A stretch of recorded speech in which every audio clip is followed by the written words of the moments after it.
গল্পটা সবাইকে শোনার জন্য আমি রিকোয়েস্ট করবো না, বিকজ এটা শুনলে হয়তো মেয়েদের উপরে বা ছেলেদের উপরে বিশ্বাস উঠে যেতে পারে, মানে মানুষের উপরে আপনার বিশ্বাসটা চলে যেতে পারে, হোক যেই হোক সেটা, মানে আপনার বিশ্বাসটা একটু হলেও নড়বড় হয়ে যাবে যদি আপনি গল্পটা শুনেন। তো তারপরে যদি শুনেন তো শুনতে পারেন। ছেলেটার সাথে মেয়েটা একই স্কুলে তারা পড়ালেখা করতো, এবং ফার্স্ট টাইম যেদিন একটা সাংস্কৃতিক অনুষ্ঠান হয় না, ওইখানে মেয়েটাকে সে দেখে। দেখার পরে ফার্স্ট দেখাতে মেয়েটাকে তার অনেক ভালো লেগে যায়। দেন ছেলেটার একটা বান্ধবীর মাধ্যমে স্কুলের মধ্যে মেয়েটার কাছে তার নাম্বার দিল, এবং এখান থেকে তাদের টুকটাক কথাবার্তা বলা শুরু হয়েছে। দেন কয়েক মাস তারা ফ্রেন্ডশিপলি কথা বলার পরে রিলেশনশিপে চলে গেল, কিন্তু মেয়েটার একটা শর্ত ছিল যে তাদের রিলেশনশিপের কথাটা কেউ কোনোদিন জানতে পারবে না। তো ছেলেটা ওটা অ্যাকসেপ্ট করে নিছে। দেন তারা দেখা করতো লুকায় লুকায়, কথা বলতো লুকায় লুকায়, মানে সবকিছু একদম পারফেক্ট চলতেছিল। এরপরে যাই স্কুল লাইফ শেষ হলো, কলেজে তারা একই কলেজে দুজন ভর্তি হলো। মোটামুটি কলেজ ফাঁকি দিয়া একটা বান্ধবীদের গ্যাং বানানিছে, বন্ধুরা সবাই মিলে একসাথে। তো কলেজ ফাঁকি দিয়া নদীর পাড়ে ঘুরতে যাওয়া, মানে এত সুন্দর রোমান্টিক ভাবে রিলেশনশিপটা চলতেছিল যেটা অতুলনীয় ছিল, যার সাথে আপনি কোনো কিছু তুলনা দিতে পারবেন না। ঠিক আছে, এরপর আসলো করোনা। করোনার টাইমে মানে 1 বছর পর্যন্ত তাদের একে অপরের সাথে কোন রকম দেখা সাক্ষাৎ হয় না, বাট ফোনের মধ্যে কথাবার্তা হতো। 1 বছর পরে আবার দেখা সাক্ষাৎ হলো, একে অপরের সাথে কথাবার্তা বললো। তো সবকিছু একদম সুন্দর মতো চলতেছে, কোন রকম সমস্যা নাই, একে অপরকে প্রচুর পরিমাণ ভালোবাসতো। এরপরে ছেলেটা কি করলো, তার ফ্যামিলিতে মেয়েটার কথা সবাইকে বললো। বলার পরে সবাই একদম, যদিও প্রথমে বিষয়টা একটু নর্মালি নেয়, বাট পরে সবাই সুন্দর মতো মেনে নিছে যে দেখি আমরা কেমন মেয়ে। এরপরে যায় ছেলেটা একদিন মেয়েটাকে তার বাড়িতে নিয়ে আসলো। বাড়িতে নিয়ে আসার পর একদম ছেলেটার পুরো পরিবার মেয়েটাকে অনেক পছন্দ করছে, এবং ছেলেটার যে দাদি ছিল সে নিজের হাতে মেয়েটাকে ভাত খাওয়াই দিতেছে। দুপুরবেলা নিয়ে আসছিল মেয়েটাকে, মানে কলেজ ফাঁকি দিয়া।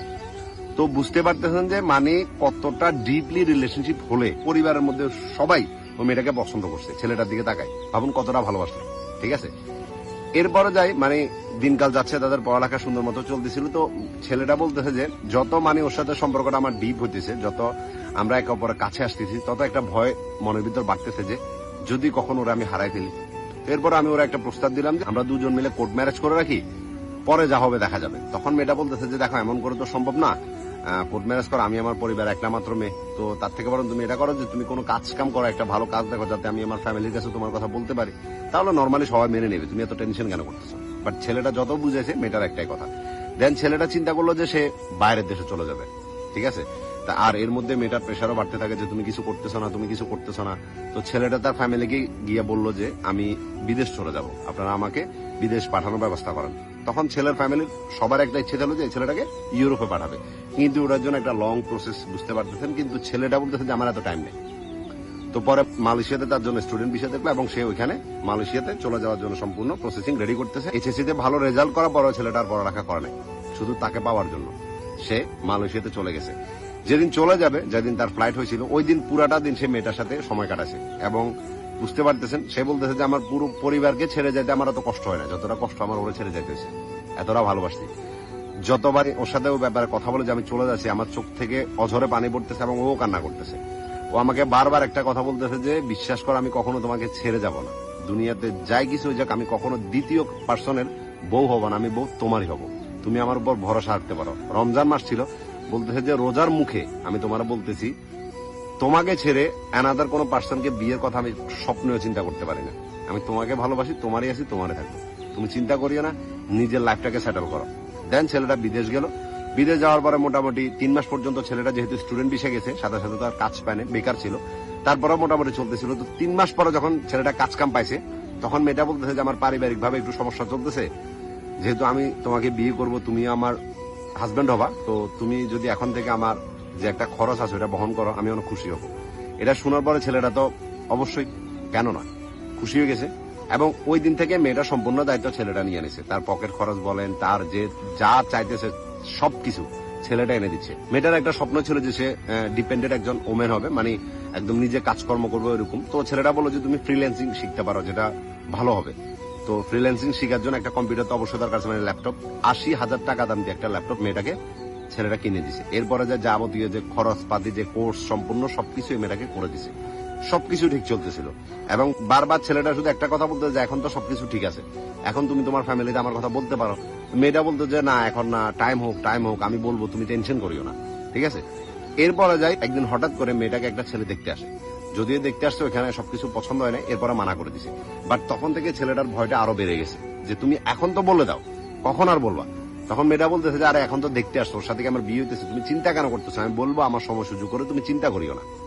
এভাবে কয়েকদিন যাইতে যাইতে যখন পাত্র দেখা একটা যাচ্ছে একটা আসতেছে, একটা যাচ্ছে একটা আসতেছে, এরকম হইতেছিল। একদিন হঠাৎ করে একটা পরিবার আসে যেখানে ছেলের মায়ের মেয়েটাকে অনেক পছন্দ হয়ে যায়, এবং তারা 1 সপ্তাহ পরে ছেলে নিয়ে আবার আসবে মেয়েটাকে দেখার জন্য। এবং এইটা যখন ছেলেটা শুনছে, তার মাথার উপরে আসমান ভেঙে পড়ছে, সে বুঝতে পারতেছে না যে কি করবে। তখন মেয়েটাকে বলতেছে যে অ্যাটলিস্ট তুমি এখন তো তোমার পরিবারকে বলো, তুমি টেনশন কেন করতেছো, আমার তো সবকিছু ঠিক আছে, সবকিছু মেনে নেবে। আজকে 6 বছর তোমার সাথে আমার রিলেশনশিপ, আর কি চাও, তোমার জন্য কি করতাম। আর তখন মেয়েটা বলতেছে যে তুমি চিন্তা করিও না, যদি ওরকম কিছু হয়ে যায় তো আমি তোমার ফ্যামিলিতে চলে যাব, ঠিক আছে, তুমি টেনশন করিও না। তখন ছেলেটা তার বাবার সাথে কথা বললো সম্পূর্ণ বিষয়টা নিয়ে। ছেলেটার ফ্যামিলি যদিও সবাই রাজি, কিন্তু ছেলেটার যে বড় ভাই ছিল সে রাজি না, বিকজ বড় ভাইয়ের এখনো বিয়ে হয়নি। তারপরেও বড় ভাইকে যখন কান্নাকাটি করছে, বড় ভাইও রাজি হয়ে গেছে। বড় ভাই ফার্স্টে বলছিল যে এভাবে কেন বিয়ে করা, আমরা সবাই মেয়েটার ফ্যামিলিতে যাবো, ওখানে প্রস্তাব দিব, সুন্দর করে নিয়ে আসবো, তুই এত টেনশন কেন করতেছিস। তারপরে যখন ছোট ভাই কান্নাকাটি করতেছে, বড় ভাই বলতেছে আচ্ছা ঠিক আছে, যদি মেয়ে চলে আসে আমরা সুন্দর মতো মেনে নেবো, তুই চিন্তা করিস না। এতটুকু পর্যন্ত সম্পর্কটা অনেক সুন্দর চলতেছে। এরপরে যায় মেয়েটা একটার পর একটা গেম ছেলেটার সাথে খেলে যাচ্ছে, ঠিক আছে। একদিন মানে একদম পাকাপোক্ত ভাবে দেখতে আসবে ছেলে পক্ষ, এবং ওইখানে যদি দেখে পছন্দ হয়ে যায় তাহলে বিয়ে ফাইনাল। তো ওই দিন রাত্রে মেয়েটা যখন ছেলেটাকে ফোন দিয়ে এটা বলছে, মানে কালকে সকালে ছেলে আসবে, তো ছেলেটা বললো যে আর দেরি কিছু, তুমি আজকে রাতের মধ্যে তুমি বাইরে যাবে, আমার বাবা এবং আমার একটা কাজিন আমার বাবার সাথে আসবে তোমাকে নিয়ে যাবে, তুমি টেনশন করি না, কোন রকম চিন্তা করিও না। তখন মেয়েটা বলতেছে যে আচ্ছা দেখি না রাতটা কি হয়, আমি কিছু করি, সকালবেলা যাবো, ঠিক আছে, সকালবেলার দিকে বেরোবো। দেন এই পুরাটা রাত ছেলেটা আর কোন রকম ঘুমায় নেই, ঠিক আছে, শুধু মানে টেনশনে তার দিন যাচ্ছে। বুঝতে পারতেছেন, দূর প্রবাসে 1 লাখটা মানুষ পড়ে আছে শুধু তার ভালোবাসার মানুষটাকে সারা জীবন যাতে তার করে নিতে পারে টেনশনে। দেন এরপরে সকাল হলো, সকাল হওয়ার পরে যখন মেয়েটাকে বললো যে এখন তো বেরিয়ে যেতে পারে, আমার বাবা এবং আমার একটা বোন আসতেছে তোমাকে নিয়ে যাবে, তুমি আর কোনো কথা বলে না বের হয়ে যাও। তখন এবার মেয়েটা বলতেছে যে আমি এখন বেরোতে পারবো না, ঠিক আছে, আমি আমার ভাইকে তোমার কথা বলে দিছি।